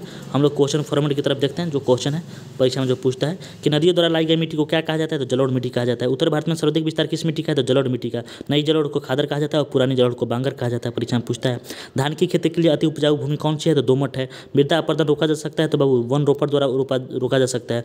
किस मिट्टी का निर्माण बेसाल चट्टानों को टूटने से हुआ है, तो बाबू काली मिट्टी का। रेगुर मिट्टी किसका नाम है, तो काली मिट्टी का। कपास की खेती के लिए कौन सा मिट्टी है, तो काली मिट्टी। क से कपास, क से काली, परीक्षा में बार बार पूछता है। काली मिट्टी की सर्वाधिक विस्तार कहाँ है, तो बाबू प्रायद्वीपीय भारत में, और मैक्सिमम आपको राज्य पूछ देगा तो महाराष्ट्र में है। प्रायद्वीपीय भारत के कम वर्षा वाले क्षेत्र में कौन सी मिट्टी पाई जाती है, तो लाल मिट्टी पाई जाती है। लाल मिट्टी का निर्माण किससे हुआ है बाबू, तो जलवायु परिवर्तन के फलस्वरूप रूपांतरित सेल के विघटन से हुआ है। लाल मिट्टी का सर्वाधिक विस्तार किस राज्य में है, तो तमिलनाडु और आंध्र प्रदेश में। ये जितने भी मैंने मिट्टी से आपको प्रश्न बता रहा हूँ वो आपको बहुत इंपॉर्टेंट है, परीक्षा में पूछेगा तो यही सब पूछेगा। लौह ऑक्साइड एवं एल्युमिनियम ऑक्साइड की प्रचुरता किस मिट्टी में है, तो लेटराइट मिट्टी में है। चाय या मसाला या फिर काजू और बागान की खेती के लिए कौन सी मिट्टी उपयुक्त है, तो लेटराइट मिट्टी उपयुक्त है। लेटराइट मिट्टी का सर्वाधिक विस्तार किस राज्य में है, तो केरल के मालाबार तट में है। निक्षालन की क्रिया किस मिट्टी में देखी जाती है बाबू, तो लेटराइट, फिर इसको मखरेला भी मिट्टी बोलते हैं। ठीक ना, चलिए अगला सवाल है मरुस्थलीय या फिर बलुई मिट्टी का सर्वाधिक विस्तार किस राज्य में है बाबू, तो राजस्थान में है। दलदली मिट्टी में किसकी मात्रा अधिक है, तो ह्यूमस की मात्रा अधिक है। ठीक, चलिए अब हम लोग अपन का ये जो लास्ट है टॉपिक उसको देख लेते हैं। जैसे कि वन है, वन का क्वेश्चन है कि राष्ट्रीय वन नीति के अनुसार पर्यावरण की दृष्टि से देश के कम से कम कितने प्रतिशत क्षेत्र पर वनों का आवश्यक है बाबू, तो इसका राइट आंसर हो जाएगा आपको 33%। ठीक ना, भारतीय वन सर्वेक्षण विभाग का मुख्यालय कहाँ है, तो देहरादून हो जाएगा। भारत में सर्वाधिक क्षेत्रफल में कौन सा वन पाया जाता है, तो उष्णकटिबंधीय पर्णपाती वन पाया जाता है। पर्णपाती मतलब मानसूनी वन। ठीक ना, चलिए किस राज्य के कुछ भौगोलिक क्षेत्रफल के सबसे कम भागों पर वनों का विस्तार पाया जाता है, तो हरियाणा में सबसे आपको कम पाया जाता है। उसके बाद अगर बात की जाए कि भारत में मैंग्रोव वनस्पति मुख्यतः पाई जाती है, तो सुंदरवन में। किसी वैश्विक विरासत का वन माना जाता है, तो पश्चिम बंगाल के सुंदरवन को वैश्विक विरासत का वन माना जाता है। भारत में चंदन की लकड़ी के वन सबसे अधिक कहाँ पाए जाते हैं, तो नीलगिरी की पहाड़ियों में। अगर राज्य पूछेगा तो कर्नाटक, तमिलनाडु, केरल हो जाएगा। ठीक ना, पूरे भारत में सबसे ज़्यादा सागवान किस राज्य में पाया जाता है, तो मध्य प्रदेश में पाया जाता है। उसके बाद अगर बात की जाए फूलों की घाटी कहाँ स्थित है, तो उत्तराखंड में। शांति घाटी कहाँ स्थित है, यानी जो है शांति घाटी वो केरल में स्थित है। ठीक ना, साइलेंट वैली जिसको कहा जाता है केरल में स्थित है। कुछ अन्य तथ्य देख लेते हैं, जैसे कि भारत की कौन सी पर्वत श्रेणी जो केवल एक ही राज्य में फैली है, तो महाराष्ट्र में जो फैली है अजंता हो जाएगी। केंद्र शासित प्रदेश लक्षद्वीप की भाषा क्या है, तो मलयालम हो जाएगी। वह कौन सा केंद्र शासित प्रदेश है जिसका फैलाव 3 राज्यों में है, तो बाबू पुदुचेरी हो जाएगी। नवीन जलोढ़ निर्मित मैदान वाले क्षेत्र को क्या कहा जाता है, खादर। अगर प्राचीन जलोढ़ निर्मित मैदान पूछेगा तो बांगर हो जाएगा। अगर आगे बात की जाए बांगर मिट्टी के प्रदेशों में अत्यधिक खाद डालने के कारण जो एक नमकीन परत बिछी हुई रहती है, इसे क्या कहा जाता है, तोरेह या फिर कलहर कहा जाता है। उत्तर भारत में उप हिमालय के क्षेत्र में सहारे फैले समस्त मैदान को क्या कहा जाता है, तो तराई का मैदान कहा जाता है। यानी जो शिवालिक के नीचे है उसको क्या कहा जाता है, तराई का मैदान कहा जाता है। तो आई होप मैंने आपको यहाँ कंप्लीट करा दिया, जितने भी चीज़ है उसको उस सेक्शन को मैंने कंप्लीट करा दिया। आपका ये 70 से 75% भाग जो इंडियन जियोग्राफी है यहाँ खत्म हुआ। 20 से 25% भाग को मैं आपको ट्रिक्स की सहायता से, जैसे वन्यजीव अभियान हो गया, बाघ अभियान हो गया, और भी चीज़ें जो हो गई, जो छूट गई हैं, उसको हम लोग अगले क्लास में खत्म कर लेंगे, ठीक ना। अभी तक मैं खाना नहीं खाया हूँ, अभी जस्ट जा रहा हूँ खाना खाऊंगा, खाना खाकर फिर उस वीडियो को बनाऊंगा, फिर अपलोड करूँगा, फिर अपना बैग पैक करके जाने के लिए तैयारी करूँगा, ठीक। तो मिलते हैं नेक्स्ट वीडियो में, तब तक के लिए जय हिंद।